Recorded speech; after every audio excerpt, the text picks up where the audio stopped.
شروع اللہ کا نام لے کر جو بڑا مہربان نہایت رحم والا ہے۔ حامیم، یہ کتاب اللہ کی طرف سے نازل ہوئی ہے جو غالب ہے، حکمت والا ہے۔ ہم نے آسمانوں اور زمین کو اور جو کچھ ان دونوں میں ہے حکمت سے اور ایک وقت مقرر تک کے لیے پیدا کیا ہے، اور کافروں کو جس چیز سے خبردار کیا جاتا ہے اس سے وہ منہ پھیر لیتے ہیں۔ کہو کہ بھلا تم نے ان چیزوں کو دیکھا ہے جن کو تم اللہ کے سوا پکارتے ہو؟ ذرا مجھے بھی تو دکھاؤ کہ انہوں نے زمین میں سے کون سی چیز پیدا کی ہے یا آسمانوں میں ان کی کوئی شرکت ہے؟ اگر سچے ہو تو اس سے پہلے کی کوئی کتاب میرے پاس لاؤ، یا تمہارے پاس علم انبیاء میں سے کچھ ہو تو اسے پیش کرو۔ اور اس شخص سے بڑھ کر کون گمراہ ہو سکتا ہے جو ایسے کو پکارے جو قیامت تک اسے جواب نہ دے سکے اور ان کو ان کے پکارنے ہی کی خبر نہ ہو۔ اور جب لوگ جمع کیے جائیں گے تو وہ ان کے دشمن ہو جائیں گے اور ان کی پرستش سے انکار کر دیں گے۔ اور جب ان کے سامنے ہماری صاف صاف آیتیں پڑھی جاتی ہیں تو کافر حق کے بارے میں جبکہ وہ ان کے پاس آ چکا کہتے ہیں کہ یہ تو کھلا جادو ہے۔ کیا یہ لوگ کہتے ہیں کہ اس پیغمبر نے اس کو از خود گھڑ لیا ہے؟ کہہ دو کہ اگر میں نے اس کو اپنی طرف سے بنایا ہو تو تم اللہ کے سامنے میرے بچاؤ کے لیے کچھ اختیار نہیں رکھتے۔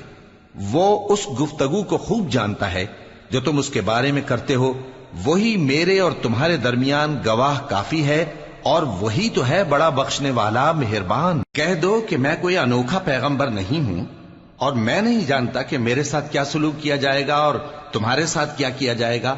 میں تو اسی کی پیروی کرتا ہوں جو مجھ پر وحی آتی ہے، اور میرا کام تو علانیہ خبردار کرنا ہے۔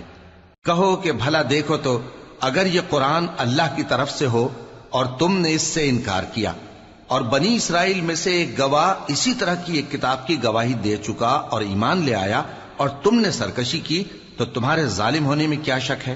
بے شک اللہ ظالم لوگوں کو ہدایت نہیں دیتا۔ اور کافر مومنوں کے متعلق کہتے ہیں کہ اگر یہ دین کچھ بہتر ہوتا تو یہ لوگ اس کی طرف ہم سے پہلے نہ دوڑ پڑتے، اور جب وہ اس سے ہدایت یاب نہ ہوئے تو کہیں گے کہ یہ تو پرانا جھوٹ ہے۔ اور اس سے پہلے موسیٰ کی کتاب تھی، لوگوں کے لیے رہنما اور رحمت، اور یہ کتاب عربی زبان میں ہے اس کی تصدیق کرنے والی، تاکہ ظالموں کو خبردار کرے اور نیکوکاروں کو خوشخبری سنائے۔ جن لوگوں نے کہا کہ ہمارا پروردگار اللہ ہے، پھر وہ اس پر قائم رہے تو ان کو نہ کچھ خوف ہوگا اور نہ وہ غمناک ہوں گے۔ یہی اہل جنت ہیں کہ ہمیشہ اس میں رہیں گے، یہ اس کا بدلہ ہے جو وہ کیا کرتے تھے۔ اور ہم نے انسان کو اس کے والدین کے ساتھ بھلائی کرنے کا حکم دیا۔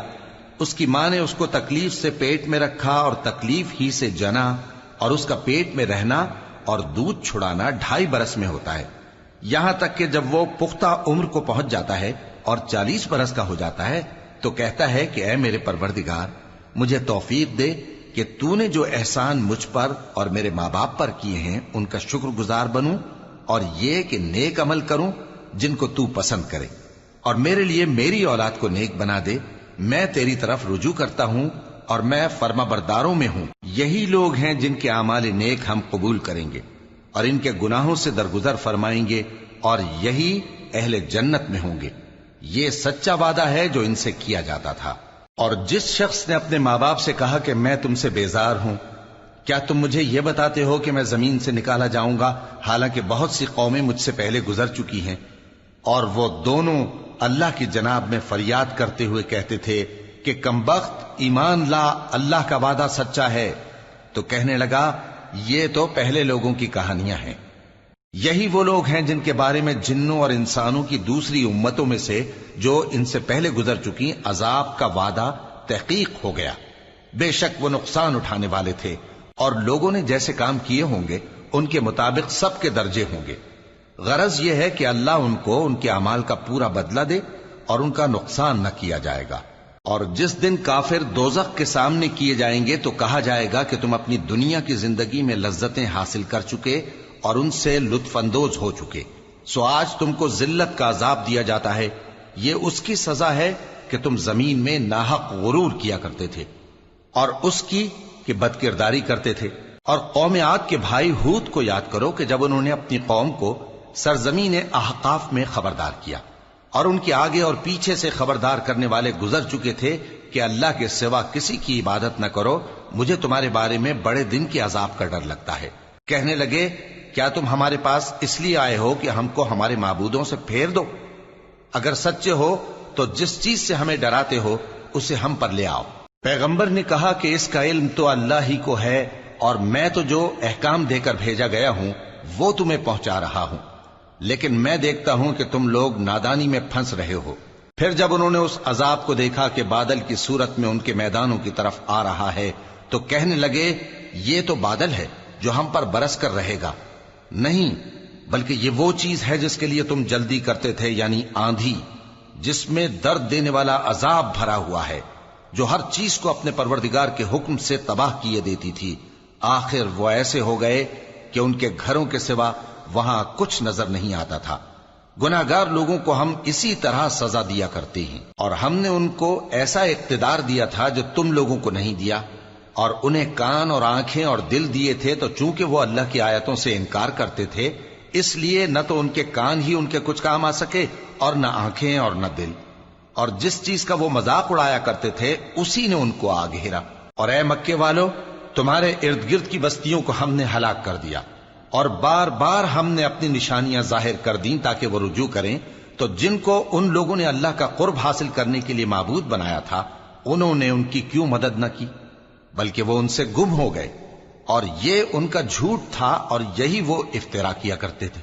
اور وہ وقت قابل ذکر ہے جب ہم نے جنوں میں سے کئی شخص تمہاری طرف متوجہ کیے کہ قرآن سنیں، تو جب وہ اس کو سننے حاضر ہوئے تو آپس میں کہنے لگے کہ خاموش رہو۔ جب پڑھنا ختم ہوا تو وہ اپنی برادری کے لوگوں میں واپس گئے کہ ان کو خبردار کریں۔ کہنے لگے کہ اے قوم، ہم نے ایک کتاب سنی ہے جو موسیٰ کے بعد نازل ہوئی ہے، جو کتابیں اس سے پہلے نازل ہوئی ہیں ان کی تصدیق کرتی ہے اور سچا دین اور سیدھا رستہ بتاتی ہے۔ اے قوم، اللہ کی طرف بلانے والے کی بات کو قبول کرو اور اس پر ایمان لاؤ، اللہ تمہارے گناہ بخش دے گا اور تمہیں دکھ دینے والے عذاب سے پناہ میں رکھے گا۔ اور جو شخص اللہ کی طرف بلانے والے کی بات قبول نہ کرے گا تو وہ زمین میں اللہ کو عاجز نہیں کر سکے گا، اور نہ اس کے سوا اس کے حمایتی ہوں گے۔ یہ لوگ کھلی گمراہی میں ہیں۔ کیا انہوں نے نہیں سمجھا کہ جس اللہ نے آسمانوں اور زمین کو پیدا کیا اور وہ ان کے پیدا کرنے سے تھکا نہیں، وہ اس بات پر بھی قادر ہے کہ مردوں کو زندہ کر دے؟ ہاں، کیوں نہیں، وہ ہر چیز پر قادر ہے۔ اور جس روز انکار کرنے والے آگ کے سامنے کیے جائیں گے تو ان سے پوچھا جائے گا کیا یہ حق نہیں ہے؟ تو کہیں گے کیوں نہیں، ہمارے پروردگار کی قسم یہ حق ہے۔ اللہ فرمائے گا کہ تم جو دنیا میں کفر کیا کرتے تھے تو اب اس کی وجہ سے عذاب کے مزے چکھو۔ پس اے نبی، جس طرح اور عالی ہمت پیغمبر صبر کرتے رہے ہیں اسی طرح تم بھی صبر کرو، اور ان کے لیے عذاب جلدی نہ مانگو۔ جس دن یہ اس چیز کو دیکھیں گے جس کا ان سے وعدہ کیا جاتا ہے تو یہ خیال کریں گے کہ گویا دنیا میں رہے ہی نہ تھے مگر گھڑی بھر دن۔ یہ قرآن پیغام ہے جو پہنچایا جا چکا، سو اب وہی ہلاک ہوں گے جو نافرمان تھے۔